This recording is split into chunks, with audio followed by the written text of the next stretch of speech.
नमस्कार, आप सभी का स्वागत है जनता 24/7 न्यूज में और मैं हूं आपके साथ सोनिया सिंह। अयोध्या के श्री राम जन्मभूमि मंदिर में चढ़ावे की कथित चोरी और गबन के मामले को लेकर सियासत तेज हो गई है। कर्मचारियों के इस्तीफे स्वीकार किए जाने के बाद कांग्रेस ने चंपत राय और नृपेंद्र मिश्रा पर सवाल उठाते हुए जवाबदेही तय करने की मांग की है। आपको बता दें कि कांग्रेस का कहना है कि यह जांच में प्रथम दृष्टया अनियमितताओं और गबन की बात सामने आई है और कर्मचारियों के इस्तीफे भी स्वीकार किए जा चुके हैं, तो केवल निचले स्तर के कर्मचारियों पर कार्रवाई पर्याप्त नहीं है। पार्टी का सवाल है कि अभी तो इस्तीफा मंजूर हुआ है, चंपत राय और नृपेंद्र मिश्रा आखिरकार अब जेल कब जाएंगे, ये सवाल पूछा है। आपको बता दें कि दरअसल कांग्रेस प्रदेश अध्यक्ष अजय राय ने कहा कि अभी तो बस इस्तीफा स्वीकार हुआ है। बड़ी मछली में नृपेंद्र मिश्रा हैं, चंपत राय बंसल हैं, अनिल मिश्रा, गोविंद गिरी और गोपाल राव हैं। इन्हें गिरफ्तार करके जेल कब भेजा जाएगा, तब प्रकरण पूरा समझ में आएगा। इन बड़ी मछलियों को आखिरकार गिरफ्तार कब किया जाएगा? नहीं, अभी तो इस्तीफा काल ही स्वीकार हुआ है।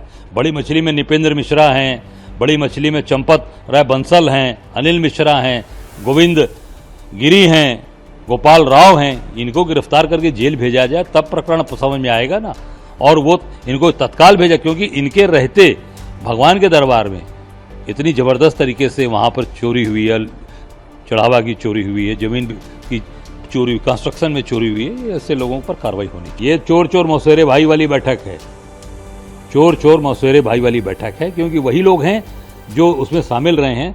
तो इस पूरी जो इनकी ट्रस्ट की जो इनका जो बॉडी है, इसको तत्काल भंग करें, डिसॉल्व करें। और परम पूज्य शंकराचार्य, धर्माचार्य और जो अयोध्या के लोग हैं, जो भगवान की पीढ़ियों से सेवा करते चले आ रहे हैं, उन लोगों को उसमें शामिल किया जाए। देखिए, कार्यकारी इनके नियुक्ति से इनको मेरी मांग है कि तत्काल इस ट्रस्ट को भंग किया जाए और परम पूज्य शंकराचार्य, जो हमारे चारों पीठ के शंकराचार्य हैं, उनके राय परामर्श से, उनकी सहमति से वहाँ पर लोगों की नियुक्ति हो और धर्माचार्यों की बातचीत से नियुक्ति हो और अयोध्या वासियों को उसमें स्थान देना चाहिए। इसी के साथ ही अजय राय का कहना है कि इन लोगों के रहते इस तरह की चोरी हुई है, ऐसे लोगों पर कार्रवाई होनी चाहिए। आज की बैठक से कोई संतुष्टि नहीं मिली है। ये वही लोग हैं जो इसमें शामिल रहे हैं। ट्रस्ट की जो बॉडी है उसे तत्काल भंग करें। इसमें सम्मानित शंकराचार्यों, धार्मिक नेताओं और अयोध्या के उन लोगों को शामिल किया जाना चाहिए जो पीढ़ियों से प्रभु की सेवा करते रहे हैं। आपको बता दें कि श्री राम जन्मभूमि तीर्थ क्षेत्र ट्रस्ट की बैठक में कई बड़े फैसले भी लिए गए हैं। चंपत राय और अनिल मिश्रा का इस्तीफा मंजूर कर लिया गया है। ट्रस्ट के कोषाध्यक्ष गोविंद देवगिरी ने इसकी पूरी जानकारी जो है वो दी है।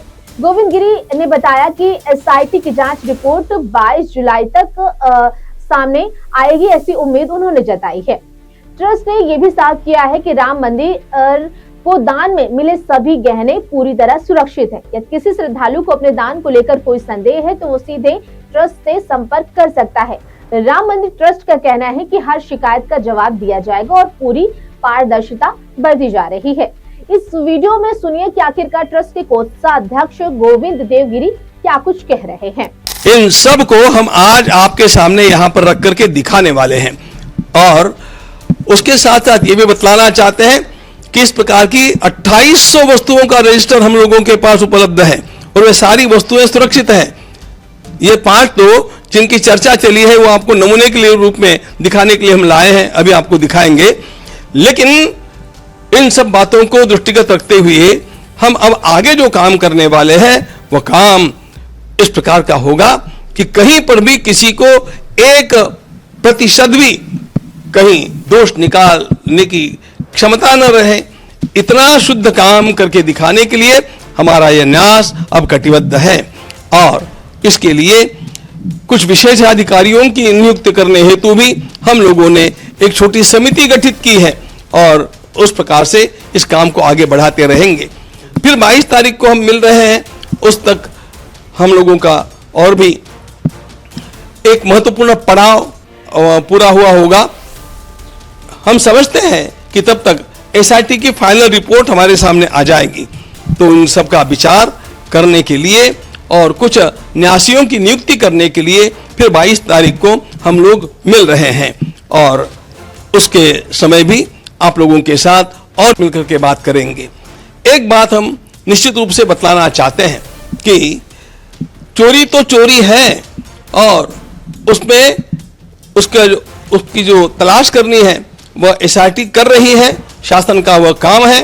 हम लोगों का भी आग्रह है कि इस प्रकार के जो अपराधी है उनको पकड़ा जाए, और भी कोई छिपे अपराधी होंगे उनको खोजा जाए और उनको अपराध का दंड जैसा मिलना चाहिए वैसा मिलना ही चाहिए, इसके हम आग्रही हैं। लेकिन एक बात ध्यान में और लेनी चाहिए कि इसको ढाल बना करके इसके पीछे जो संपूर्ण राष्ट्र में हो हल्ला मचाया गया है वो उसके इरादे साफ नहीं है।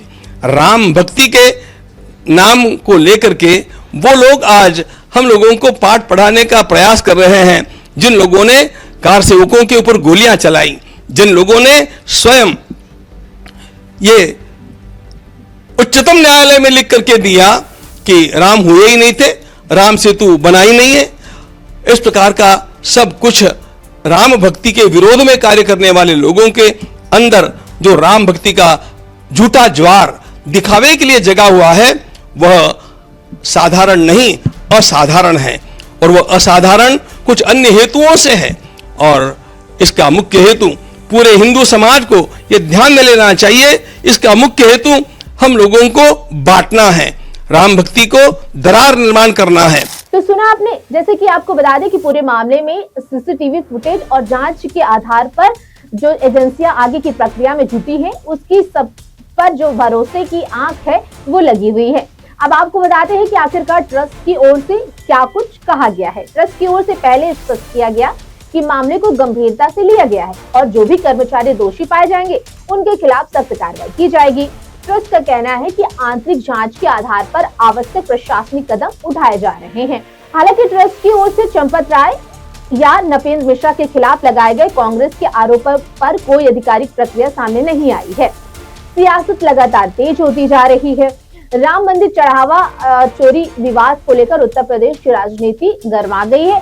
विपक्ष लगातार ट्रस्ट की कार्य प्रणाली और जवाबदेही पर सवाल उठा रहा है, जबकि सत्ता पक्ष का कहना है कि दोषियों के खिलाफ कार्रवाई शुरू हो चुकी है और पूरे मामले पर राजनीति को रंग दिया जाना नहीं चाहिए, लेकिन वो रंग दिया जा रहा है। तो अब इस पूरी खबर के बारे में आपकी क्या राय है, कमेंट बॉक्स पे जरूर बताएं।